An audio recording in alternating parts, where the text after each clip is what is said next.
आइए आज आप सब सुनेंगे गुरुवार व्रत की कथा। प्रत्येक गुरुवार को, जो कि भगवान बृहस्पति देव की कृपा प्राप्ति के लिए व्रत को धारण किया जाता है, जो भी भक्त सच्ची श्रद्धा के साथ, नियम और निष्ठा के साथ गुरुवार का व्रत धारण करते हैं, तो भगवान बृहस्पति देव की कृपा से उनके सभी प्रकार के दुख और कष्ट दूर होते हैं तथा सभी प्रकार के सुख और समृद्धि की प्राप्ति होती है। गुरुवार के दिन चाहिए कि इस दिन केले के पेड़ के नीचे, जो कि अच्छी प्रकार से साफ सफाई करके वहाँ पे आसन लगा करके गुड़ मिश्रित जल, जो कि केले के वृक्ष में डालनी चाहिए, एक दीपक प्रज्वलित करके भगवान बृहस्पति देव को विशेष प्रकार से, जो कि पीला पुष्प अर्पित करे, पीला चंदन अर्पित करे, धूप और दीप दिखाए, अनेक प्रकार का नैवेद्य अर्पित करे। विशेष करके गुड़ और चने की दाल का भगवान को भोग लगाना चाहिए, मुनक्के का भोग लगाना चाहिए और फिर गुरुवार व्रत का कथा श्रवण करनी चाहिए।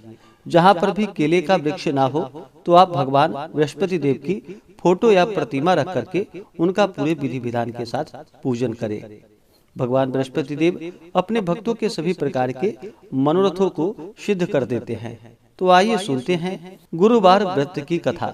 तो बोलिए प्रेम से भगवान बृहस्पति देव की जय, भगवान विष्णु की जय, माता लक्ष्मी की जय।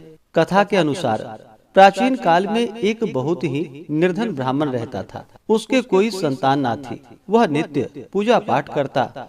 उसकी स्त्री ना स्नान करती और ना ही किसी देवता का पूजन ही करती थी। इस कारण ब्राह्मण देवता, जो कि बहुत दुखी रहते थे, अपनी पत्नी को बहुत समझाते, किंतु उसका कोई परिणाम ना निकलता। भगवान की कृपा से ब्राह्मण के यहाँ एक कन्या उत्पन्न हुई। कन्या बड़ी होने लगी। प्रातः स्नान करके वह भगवान विष्णु का जप करती, बृहस्पतिवार का व्रत भी करने लगी। पूजा पाठ समाप्त कर जब पाठशाला जाती तो अपने मुट्ठी में जौ भरकर ले जाती थी और पाठशाला के मार्ग में डालती हुई जाती थी। लौटते समय वही जौ, जो कि स्वर्ण के हो जाते थे, तो उसको बीन कर घर ले आती थी। एक दिन वह बालिका सूप में उन सोने के जौ को फटक कर साफ कर रही थी कि तभी उसकी माँ ने देख लिया और कहा कि हे बेटी, सोने के जौ को फटकने के लिए सोने का सूप भी तो होना चाहिए। दूसरे दिन गुरुवार था।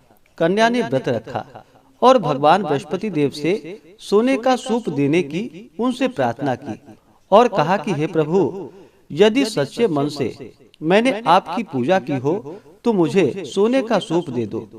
बृहस्पति देव ने उसकी प्रार्थना स्वीकार कर ली और रोजाना की तरह वह कन्या जौ फैलाती हुई पाठशाला चली गई।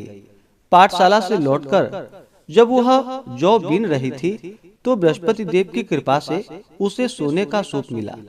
उसे वह घर लेकर आई और उससे जौ फटककर साफ करने लगी, परंतु उसकी माँ का वही ढंग रहा। एक दिन की बात है, कन्या सोने के सूप में जब जौ को साफ कर रही थी, उस समय उस नगर का राजकुमार वहां से निकला। कन्या के रूप और कार्य को देखकर वह उस पर मोहित हो गया। राजमहल आकर वह भोजन तथा जल त्याग कर उदास होकर लेट गया। राजा को जब राजकुमार द्वारा अन्न और जल त्यागने का समाचार प्राप्त हुआ तो अपने मंत्रियों के साथ वह अपने पुत्र के पास गया और पूछा कि हे बेटा, तुम्हें किस बात का कष्ट है? किसी ने तुम्हारा अपमान तो नहीं किया अथवा कोई और कारण है? मुझे बतलाओ, मैं वही कार्य करूंगा जिससे तुम्हें प्रसन्नता की प्राप्ति हो सके।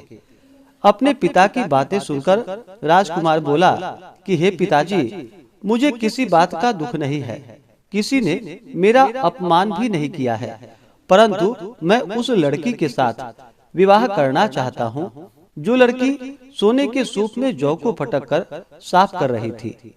राजकुमार ने राजा को उस लड़की के घर का पता भी बता दिया। मंत्री राजा के कहने पर उस लड़की के घर गया। मंत्री ने ब्राह्मण के समक्ष राजा की ओर से निवेदन किया और फिर कुछ ही दिनों के बाद ब्राह्मण की कन्या का विवाह राजकुमार के साथ संपन्न हो गया। और फिर क्या था, कन्या के घर से जाते ही ब्राह्मण के घर में पहले की भांति गरीबी का निवास हो गया। एक दिन दुखी होकर ब्राह्मण अपनी पुत्री से मिलने के लिए गया। बेटी ने पिता की अवस्था को देखा और अपनी माँ का हाल पूछा। ब्राह्मण ने सभी हाल कह सुनाया। कन्या ने बहुत सा धन देकर अपने पिता को वहां से विदा कर दिया, लेकिन कुछ ही दिनों के बाद फिर वही हाल हो गया। ब्राह्मण फिर से अपनी कन्या के यहाँ गया और सभी हाल कहा तो पुत्री बोली कि हे पिताजी, आप माताजी को यहाँ लिवा लाओ, मैं उन्हें यह विधि बता दूंगी जिससे कि गरीबी दूर हो जाए। ब्राह्मण देवता अपनी स्त्री को साथ लेकर अपनी पुत्री के पास राजमहल पहुँचे तो पुत्री अपनी माँ को समझाने लगी कि हे माँ, तुम प्रातः काल स्नान आदि करके विष्णु भगवान का पूजन करो और बृहस्पतिवार का व्रत करो तो तुम्हारी सभी दरिद्रताएं दूर हो जाएंगी। परंतु उसकी माँ ने उसकी एक भी बात नहीं मानी। वह प्रातः काल उठते ही अपनी पुत्री के बच्चों का जूठन को खा लेती थी। एक दिन उसकी पुत्री को बहुत गुस्सा आया। उसने अपनी माँ को एक कोठरी में बंद कर दिया और फिर प्रातः उसे स्नान आदि करा करके उससे पूजा पाठ करवाया। तब जाकर के उसकी माँ की बुद्धि ठीक हो गई। इसके बाद नियम से पूजा पाठ करने लगी और प्रत्येक बृहस्पतिवार को व्रत भी करने लगी। और फिर इस व्रत के प्रभाव से मृत्यु के बाद वह स्वर्ग को गई। वह ब्राह्मण भी सुख पूर्वक इस लोक का सुख भोग कर अंत में स्वर्ग को प्राप्त हुआ। बृहस्पति देव सभी कामनाएं पूर्ण करते हैं। जो सद्भावना पूर्वक बृहस्पतिवार का व्रत करते हैं एवं कथा पढ़ते हैं अथवा सुनते हैं और दूसरों को भी सुनाते हैं, बृहस्पति देव उनकी सभी मनोकामनाएं पूर्ण करते हैं और उनकी सदैव रक्षा करते हैं। जो संसार में सद्भावना के साथ गुरुदेव का पूजन एवं व्रत सच्चे हृदय से धारण करते हैं, उनकी सभी कामनाएं वैसे ही पूर्ण होती हैं जैसी सच्ची भावना से राजा और रानी ने बृहस्पति देव की कथा का गुणगान किया था, तो उनकी सभी इच्छाएं बृहस्पति देव जी ने पूर्ण की। इसलिए सबको कथा सुनने के बाद प्रसाद लेकर जाना चाहिए और हृदय से उनका मनन करते हुए जयकारा बोलना चाहिए। तो बोलिए प्रेम से भगवान बृहस्पति देव की जय, भगवान विष्णु की जय, माता लक्ष्मी की जय, सर्वदेवी देवता की जय। इसी प्रकार से जो भी भक्त सच्ची श्रद्धा के साथ नियम और निष्ठा के साथ गुरुवार का व्रत धारण करते हैं, भगवान बृहस्पति देव का पूजन करते हैं, कथा श्रवण करते हैं, तो भगवान बृहस्पति देव उनकी सभी मनोकामनाएं पूर्ण करते हैं। गुरुवार के दिन जो भी भक्तजन व्रत को धारण करने वाले हैं, गुरुवार के दिन कुछ बातों का ध्यान भी रखना चाहिए।